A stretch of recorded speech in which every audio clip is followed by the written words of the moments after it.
Pertama yaitu hak atas tanah. Hak atas tanah merupakan wewenang yang diberikan oleh negara untuk menggunakan dan memanfaatkan tanah sebagaimana mestinya asalkan tidak bertentangan dengan peraturan perundang-undangan dan kepentingan umum. Pembebasan dan pencabutan hak atas tanah merupakan suatu sarana yang diselenggarakan oleh pemerintah untuk mengambil hak atas tanah warga negara demi kepentingan umum yang di dalamnya terdapat kepentingan bersama rakyat, kepentingan bangsa dan negara, serta kepentingan pembangunan. Di Indonesia, peraturan yang mengatur baik pembebasan tanah atau pencabutan hak atas tanah yaitu dasar pasal 2 Aturan Peralihan Undang-Undang Dasar 1945.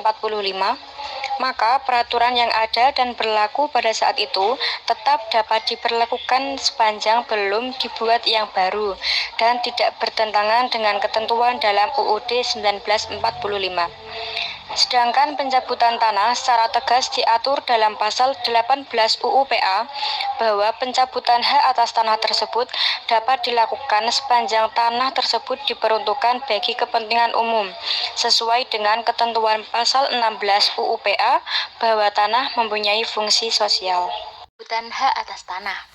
Pencabutan hak atas tanah merupakan suatu sarana yang diselenggarakan oleh pemerintah untuk mengambil hak atas tanah warga negara demi kepentingan umum, yang di dalamnya terdapat kepentingan bersama rakyat, kepentingan bangsa dan negara, serta kepentingan pembangunan. Pencabutan hak atas tanah yaitu pengambilan tanah secara paksa oleh negara atas tanah milik seseorang yang mengakibatkan hak atas tanah itu menjadi hapus, tanpa yang bersangkutan melakukan pelanggaran atau kelalaian dalam memenuhi kewajiban hukumnya.